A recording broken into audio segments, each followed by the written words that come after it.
United states of America స్టేట్స్‌లో చాలా చోట్ల ఫుడ్ బ్యాంక్స్ అనేసి కొన్ని అవుట్‌లెట్స్ ఉంటాయి. వీటి మెయిన్ పర్పస్ ఏంటంటే, అనాథలు కానివ్వండి, లో ఇన్‌కమ్ ఉన్న వాళ్ళు కానివ్వండి, పేదలు ఎవరైతే ఫుడ్ లేకుండా అలమటిస్తుంటారో, వాళ్ళకి ఉచితంగా ఫుడ్‌ని సప్లై చేస్తాయన్నమాట. సో, సప్లై అంటే ఎవరు వచ్చేసి వాళ్ళు వాళ్ళ దగ్గరికెళ్ళి సప్లై చేయరు. ఫుడ్‌నంతా ఒక చోట స్టోర్ చేస్తే ఎవరైతే ఫుడ్ ఆ రోజు దొరకలేదో, లేకపోతే వాళ్ళకి కష్టంగా ఉందో, లేకపోతే స్టూడెంట్స్ ఎవరికైతే చేసుకోవడానికి కష్టంగా ఉంటదో, అలాంటోళ్ళు కొంతమంది రిజిస్టర్ చేసుకుంటారు. లేకపోతే గన చాలామందికి అవుట్‌లెట్స్‌లకెళ్ళేసి మీకు ఏ ఫుడ్ ఐటెమ్స్ కావాలంటే అవి తీసుకోవచ్చు.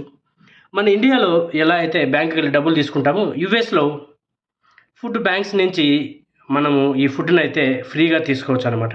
ఈరోజు మనం మెయిన్ కథ గురించి మాట్లాడుకుంటే, మెహుల్ ప్రజాపతి అనే ఒక ఇండియన్ డేటా సైంటిస్టు కెనడాలో ఒక బ్యాంక్‌లో డేటా సైంటిస్ట్‌గా జాబ్ చేస్తూ సంవత్సరానికి $90,000 అంటే సరాసరిన ₹60,00,000 ఇండియన్ కరెన్సీలో సంపాదిస్తున్నాడనమాట అతను. సో, అతను ఏం చేశాడంటే, చాలా రోజుల నుంచి ఈ ఫుడ్ బ్యాంక్స్ అనే ఒక అవుట్‌లెట్స్ నుంచి ఫ్రీగా ఫుడ్ అయితే తీసుకొని తింటున్నాడనమాట. సో, అతను తీసుకొని తినుంటే సరిపోయేది. ఎవరికీ గాని డౌట్ వచ్చేది కాదు. అతను చేసిన తప్పేంటంటే, నేను నెలకి ఎంత డబ్బులు సేవ్ చేస్తున్నాను అనేసి ఒక వీడియోను షూట్ చేసి ఈ ట్విట్టర్‌లో పెట్టడం జరిగిందనమాట. సో, ఇక్కడ ఆలోచించాల్సిందేంటంటే, ఈ చేతివాటం అనేది నువ్వు ఎక్కడున్నా గానీ ఎప్పుడో చోట ఉంటుందనమాట. సో, ఆ ఫుడ్ బ్యాంక్స్ మెయిన్ పర్పస్ ఏంటి అంటే పేదలకు సర్వ్ చేయడం. ఇతను సంవత్సరానికి ఆల్మోస్ట్ 60,00,000 సంపాదిస్తున్నా గానీ తన చేతి వాటాన్నయితే మరవలేదనమాట.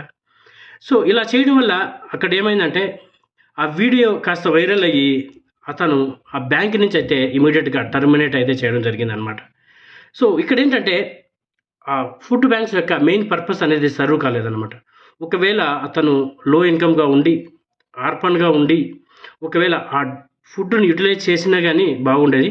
సంవత్సరానికి 60,00,000 సంపాదిస్తున్నా కానీ అతని కకృతి అనేది బయటపడిందనమాట. సో, ఫైనల్‌గా మనోడినైతే టర్మినేట్ చేసి ఇంటికైతే పంపించడం జరిగింది.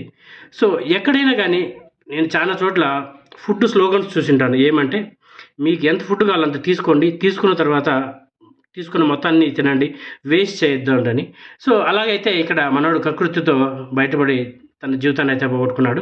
యూఎస్ గురించి కొన్ని ఇంకా మంచి లక్షణాల గురించి మాట్లాడుకుంటే, టాయిలెట్ వాష్ చేసేవాడికి అండ్ ఆ ఎండీ ఎవడైతే ఉంటాడో వాళ్ళకి సేమ్ రెస్పెక్ట్ ఇస్తారనమాట. గుర్తుంటే బరాక్ ఒబామా గానివ్వండి, అబ్రహం లింకన్ కానివ్వండి, వీళ్ళందరూ చానా పూర్ ఫ్యామిలీ. ఇలాంటోళ్ళు అక్కడ ప్రెసిడెంట్ అయ్యారంటే కారణం అక్కడ వాళ్ళకుండే రెస్పెక్ట్ అనమాట. హానెస్ట్ అనంట. హార్డ్ వర్క్ కానీ చాలా రెస్పెక్ట్ ఇస్తారు.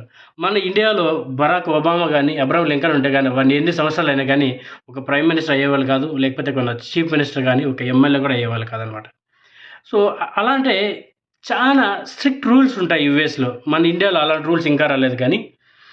సో, ఇక్కడ ఇఫ్ సపోజు ఈ మెహూత్ ప్రజాపతి గురించి మాట్లాడుకుంటే, ఒకవేళ అతను ఫుడ్ తినినా గానీ మన ఇండియాలో క్షమించి వదిలేసేసింటారనమాట. కానీ యూఎస్‌లో పనిష్మెంట్స్ చాలా కఠినంగా ఉంటాయి కాబట్టి అతను జాబ్ నుంచి అయితే తీసేయడం జరిగిందనమాట. సో, ఎప్పుడేమైనా గానీ మన ఇండియాలో కూడా ఇలాంటి స్ట్రిక్ట్ రూల్స్ వస్తే గానీ చాలా బాగుంటదని కోరుకుంటున్నాను. సో, ఎనీవే ఆకలితో ఉన్న వాళ్ళకి ఫుడ్ పెట్టండి. Serve the needy and save the society. జై హింద్.